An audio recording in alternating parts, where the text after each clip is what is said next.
بسم الله الرحمن الرحيم والصلاة والسلام على أشرف المرسلين. Salam alaikum. Bonjour tout le monde. Aujourd'hui, on va voir la partie numéro 2, cours compression de données. On va voir ensemble le codage arithmétique, sachant que ce cours appartient à Mohamed Haj Tayeb, Université Laval. Voici le plan de notre présentation. On va commencer par le codage arithmétique. Quelle est son idée principale?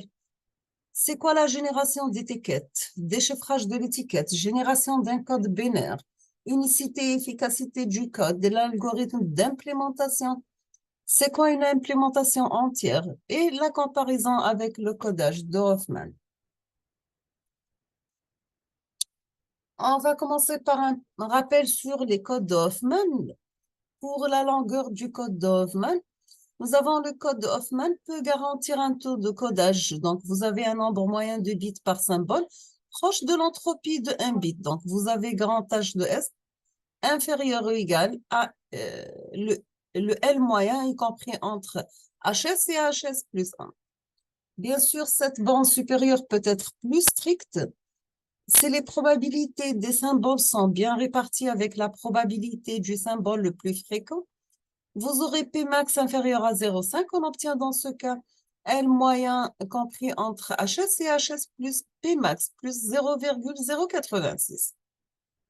On retrouve cette borne supérieure généralement lorsque le nombre des symboles est élevé. Mais que faire si on a peu de symboles de probabilité distancée? On va passer au regroupement de symboles. Le regroupement de symboles pour la génération d'un code de Hoffman étendu peut améliorer les performances, mais ne fonctionne pas toujours.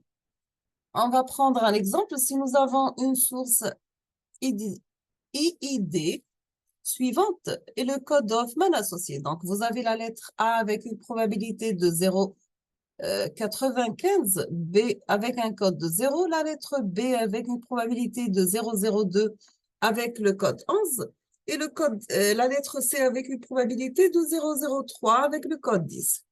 L'entropie de la source, donc, vous aurez 0,335 bits par symbole. La longueur moyenne de ce code, c'est bien 1,05 bits par symbole. La redondance, c'est bien 0,715 bits par symbole. Et l'efficacité, elle était mu égale à 31,905%. Toujours avec le regroupement de symboles pour le code de Hoffman étendu, nous avons que le regroupement de symboles 2 par 2 dans le code suivant. Vous avez AA avec une probabilité de, le code c'est avec une probabilité de 0,902, le code c'est 0. AB 0,019, le code c'est 3 fois A. 1, pardon, le AC c'est probabilité de 0,0285, le code c'est 100. BA c'est 0,019, le code 2 fois 1, 0,1. BB, une probabilité de 0,304. Le code, c'est 2 fois 1, 2 fois 0, 2 fois 1. BC grand, BC majuscule avec C minuscule, vous aurez 0,306. Le code, ça sera 20301. CA avec probabilité de 0,0295. Le code, c'est 101. Grand, C majuscule, B minuscule, vous aurez 0,0306. Le code, c'est 2 fois 1, 2 fois 0, 1, 0. Si c'est en minuscule, vous aurez 0,309. Le code devient 2 fois 1, 4 fois 0. On passe au calcul de l'entropie, est égal à 0,335 bits par symbole. Le I moyen est égal à 1,222 divisé par 2, donc on obtient 0,611 bits par symbole. La redondance, c'est 0,276. L'efficacité égale à 54,828%. Donc, pour une efficacité acceptable, il faut regrouper les symboles 8 par 8. Donc, vous aurez en tout un alphabet de taille 3 par à puissance 8. Donc, ça sera 6561. Donc, c'est la capacité de stockage du code élevé. Pour l'inefficacité des codes de Hoffman étendus, nous avons que la moindre perturbation des statistiques entraînant Un changement des probabilités affecte grandement les performances. Pour déterminer un mot-code pour une séquence de longueur petit m, on doit générer des mots-codes pour toute autre séquence de même longueur possible. Donc, vous aurez une croissance exponentielle de la taille de l'alphabet, mais il faut un moyen pour générer un mot-code à une séquence donnée sans avoir à générer des mots-codes pour les autres séquences de même longueur. L'idée, c'est bien utiliser les codes arithmétiques. Quelle est l'idée principale des codes arithmétiques pour leur fonctionnement dans le code? Dans le codage arithmétique, vous avez un identificateur ou une étiquette unique. Elle est générée pour la séquence encodée. Cette étiquette correspond à une fraction binaire à partir de laquelle on obtient le code binaire de la séquence. Et on pratique la génération de l'étiquette et du code binaire suivant la même procédure. Mais pour mieux comprendre les codes arithmétiques, on présente ces deux phases distinctement. La première phase concerne la génération d'étiquettes ou bien ce qu'on appelle le tag pour la séquence. Deuxième phase, on va faire l'assignation d'un code binaire à ce tag. Maintenant, on passe au codage d'une séquence. Quelle est la distinction entre les séquences de symboles? Vous avez à chaque séquence de symboles un tag unique doit être fourni. Vous avez un intervalle unité entre 0 et 1. C'est un ensemble possible pour tous les tags. En effet, le nombre de réels dans cet intervalle sont infinis. On peut générer autant de tags qu'on en veut. Il faut alors une fonction f. C'est une séquence pour x appartient à l'intervalle 0,1. Parmi ces fonctions, on cite la fonction de distribution cumulative, le CDF, de la variable aléatoire. La fonction CDF est utilisée dans le développement des codes arithmétiques. Maintenant, pour les fonctions de distribution de probabilité, on va définir c'est quoi une fonction cumulative. Si nous avons grand X, une variable aléatoire résultant d'une expérience donnée, vous aurez la fonction de distribution cumulative CDF dénotée par grand F de XX. Elle est définie par la probabilité de grand X inférieur ou égal à petit x. Vous aurez quelques propriétés. Vous avez toujours la fonction de distribution cumulative. Elle est comprise entre 0 et 1, donc elle a une probabilité toujours entre 0 et 1. La CDF, c'est une fonction croissante. Si vous avez x inférieur à x2, donc x1 inférieur ou égal à x2, donc automatiquement, vous aurez grand F de x1 inférieur ou égal à un grand F de x2. En effet, pour grand F de x2, ça sera la probabilité de x inférieur ou égal à x2. Donc, c'est la probabilité de x inférieur à x1 ou bien grand X compris entre x1 et x2. On obtient dans ce cas la probabilité de grand X inférieur à x1 plus la probabilité de grand X compris entre x1 et x2. Donc, c'est la fonction de distribution de x1 plus la probabilité de x compris entre x1 et x2. Donc, elle doit être supérieure ou égale à la fonction de distribution cumulative de x1. Maintenant, nous avons quelques notations pour la fonction cumulative. Soit l'alphabet d'éléments discrets grand A qui contient un ensemble variable A1 jusqu'à AM, soit une expérience qui résulte en un des éléments de grand A, soit la variable aléatoire grand X prenant des valeurs dans l'ensemble allant de 1 jusqu'à M. Et vous aurez aussi la fonction de densité de probabilité pour cette variable aléatoire, puis de grand X égale à X est égale à la probabilité de AI. Sans oublier la fonction de densité cumulative, f de x égale la probabilité de grand X inférieur ou égal à i. Donc, ça sera la probabilité pour x égale à 1 ou pour jusqu'à l'arrivée de x égale à i. Donc, est égal à la probabilité de x1 plus jusqu'à la probabilité de x égale à i. Donc, on aura dans ce cas une somme de k variable 1 jusqu'à i de la probabilité de grand X égale à k. Vous aurez aussi pour chaque symbole AI deux probabilités non nulles. On associe une valeur distincte de fx de i. On peut alors utiliser fx de i comme un tag dans les codes arithmétiques. Comment Comment générer un tag? La procédure, c'est bien réduction de la taille de l'intervalle contenant le tag à chaque lecture d'un symbole de la séquence. Et après, on commence par subdiviser l'intervalle 0,1 en sous-intervalles de la forme f x de i moins 1 jusqu'à f x de i avec i variable 1 jusqu'à n. Et après, troisièmement, on va associer à chaque sous-intervalle f de i moins 1, f de i, le symbole AI. Et vous aurez la lecture du premier symbole, donc soit AK, permet de restreindre l'intervalle du tag au sous-intervalle associé AK.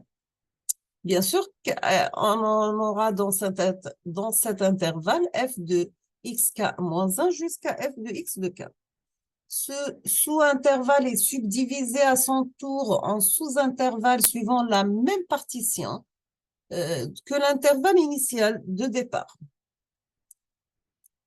Comment partitionner les sous-intervalles? La procédure, c'est que vous aurez à chaque symbole, lui partitionne le sous-intervalle résultant de la lecture des symboles précédents et la position du tag devient de plus en plus restreinte.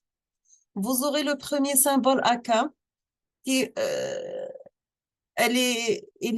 inclus l'intervalle f de xk1 moins 1 jusqu'à f de xk. Le deuxième symbole AG, donc ça devient f de k-1 plus f de g-1 multiplié par fk moins f de k-1, f de k-1 plus f de g par f de k, la différence entre f de k moins f de k-1. On va prendre un exemple. Soit un alphabet formé de 3 lettres, grand A est égal à A1, A2 et A3. Avec la probabilité P1, c'est 0,7, PA2 égale à 0,1 et la probabilité PA3 égale à 0,2. Toujours, il faut que la somme des probabilités égale à 1. Donc, vous aurez 0,7 plus 0,1 plus 0,2 égale à 1. La fonction pour 1, c'est 0,7. La fonction pour 2, c'est 0,8 et la fonction pour 3 égale à 1. Donc, vous voyez la représentation de A1, A2 et A3. Dans ce cas, pour A de K égale à 1, donc on obtient F x de K moins 1, Fx de K qui est égal à Fx de 0, Fx de 1 qui est égal à Fx de 0, F de x de 1 qui est égal à un intervalle entre 0 et 0,7. Donc, toujours avec exemple de partitionnement des sous-intervalles, donc au lieu de A1 de 0,7, voici sa nouvelle représentation. Donc, vous aurez en tout la même chose pour f de x de 0 on va remplacer chaque fonction par sa valeur. On obtient un intervalle à la fin entre 0,47 et 0,56.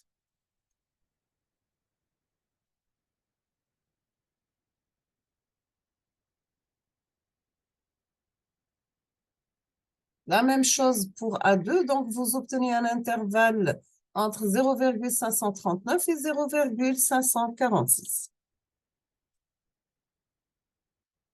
Pour A3, vous obtenez un intervalle entre 0,5558 et 0,5572.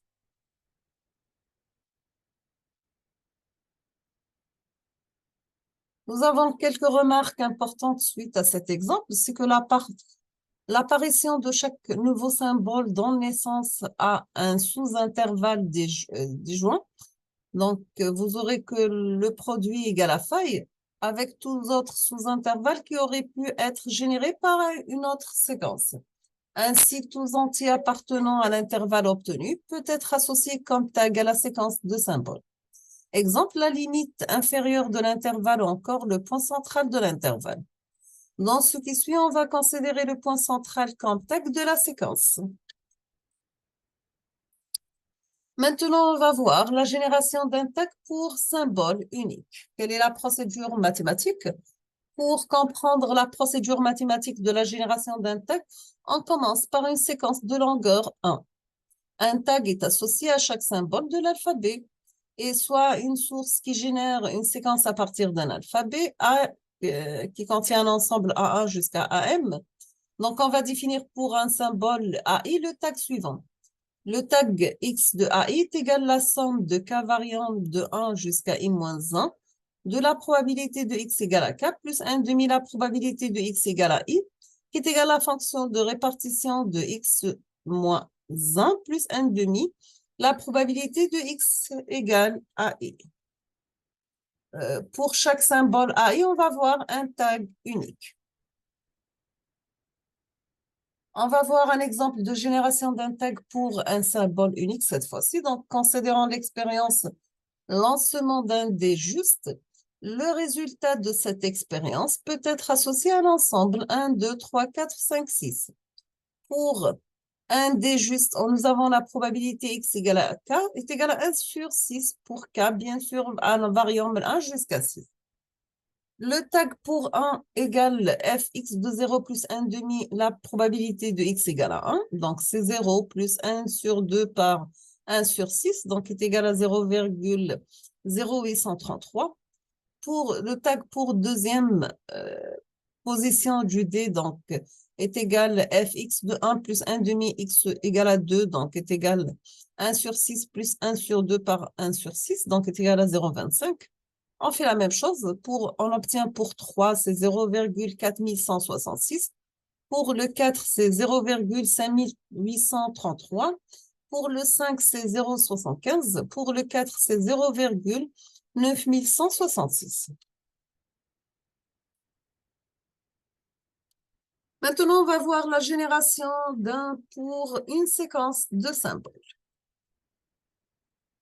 La procédure mathématique, nous avons que l'approche d'assignation de tags pour une séquence de longueur 1 d'une source prenant des valeurs de l'alphabet A, variant de A1 jusqu'à A1 peut s'étendre pour traiter des séquences plus longueurs. Donc, vous avez grand 1 supérieur à 1. Il faut établir un ordre pour différencier entre les M d'ordre N, combinaisons possibles des N symboles.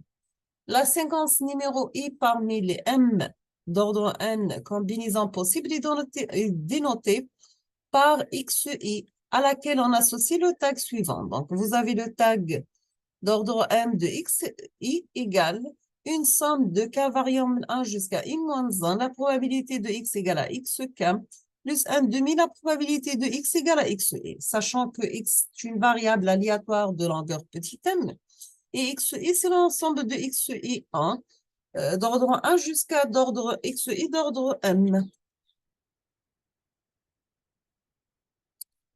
On va prendre un exemple. On va considérer l'exemple de deux lancements de dés justes. Donc, vous aurez 6 d'ordre 2, c'est 36 combinaisons possibles lorsqu'on ordonne comme suit. 1, 2 jusqu'à 1, 6, 2, 1 jusqu'à 2, 6, jusqu'on termine 6, 1 avec 6, 6. On va calculer par exemple le tag de la séquence 13, 1, 3. Donc, vous aurez le tag d'ordre 2 de x 1, 3 est égal à la somme de px égale à k plus 1 demi de p de x égale à 13. À la fin, vous obtenez une valeur de 5 sur 72. Nous avons quelques remarques suite à l'exemple précédent. Donc, pour générer le tag de la séquence numéro 13, on n'a pas besoin de générer le tag des autres séquences du même longueur pour n égale 2. Il faut par contre calculer les probabilités de toutes les séquences dont l'ordre est inférieur à 1, 3. Par exemple, vous aurez 1, 1 et 1, 2. Le calcul des probabilités des séquences précédentes peut entraîner une complexité de même ordre que la génération de mots code pour les autres séquences de même longueur. Nous allons voir par la suite qu'on a besoin juste de la probabilité des symboles individuels pour le calcul d'un tag d'une séquence de symboles.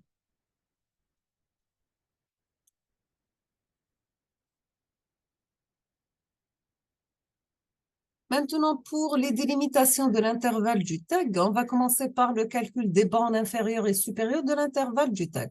Donc, vous aurez lors de la génération du tag, on constate que l'intervalle obtenu est déjoint des autres intervalles contenant des tags des autres séquences. Ainsi, la détermination d'un tag pour une séquence donnée revient à délimiter l'intervalle en question et par le calcul des bornes inférieures et supérieures. Bien sûr, ces deux bandes peuvent être calculées respectivement. Comme exemple, on va reprendre l'exemple de lancement de dés non truqué et on va déterminer l'intervalle du tag de la séquence 322. Le tag de la séquence 322, donc on va faire l'observation séquentielle de 3, ensuite 2 et enfin 2. Après chaque observation, on calcule les bandes de l'intervalle de tag à ce stade. Donc, vous avez comme limite supérieure, c'est U d'ordre n, U per U limite. Limite inférieure, c'est L puissance n, c'est lower limit. N, c'est le nombre d'observations à ce moment-là. Donc, l'observation 1 pour 3. Donc, vous avez la limite supérieure, on aura comme limite supérieure 3 sur 6 et limite inférieure 2 sur 6. Donc, voici là sa représentation pour 3. Pour l'observation 2, vous avez la limite euh, supérieure U est égale à la fin, donc, en utilisant la formule suivante, fx de 32, tout égal à la probabilité de x inférieure ou égale à 32. Euh, on va rappeler le théorème de Bayes, c'est la loi de probabilité totale. Donc, vous aurez la somme de probabilité est égale à la somme de probabilité de x égale à k, x égale à i. Donc, après, on aura comme borne supérieure fx de 2 plus la probabilité de x égale à 31 plus la probabilité de x égale à 32. L'observation 2 pour 3 et 2. Donc, vous aurez comme probabilité 3, 1 plus probabilité de x égale à 32. Et vous aurez la limite supérieure est égale à la limite inférieure du 1 plus la limite inférieure de 1 moins la limite inférieure de 1 par la fonction de distribution de 2. De la même façon, on trouve la limite inférieure 2, ça sera la limite inférieure 1 plus la limite supérieure 1 moins la limite inférieure 1 par la fonction de répartition du 1. Maintenant, toujours avec l'observation de 3, 2, vous aurez comme limite supérieure 1 est égale à 3 sur 6, limite inférieure 1, 2 sur 6, limite supérieure 2 est égale limite inférieure 1 plus limite inférieure 1 moins supérieure moins inférieure 1 par f de x de 2. Limite inférieure 2, c'est la limite d'inférieure 1 plus la limite supérieure 1 moins la limite inférieure 1 par fx de 1. Maintenant, pour le code complet, l'observation 3, vous aurez 3, 2, 2. Donc, vous aurez la limite supérieure 3, c'est la limite supérieure 2, plus la limite supérieure 2, moins la limite inférieure 2, fx de 2. La limite inférieure 3, ça sera la limite inférieure 2, plus la limite supérieure 2, moins la limite inférieure 2 par fx de 1. Sachant que la limite inférieure 1 est égale à fx de 3 qui est égal à 3 sur 6. La limite inférieure 1 qui est égale à fx de 2 est égale à 2 sur 6.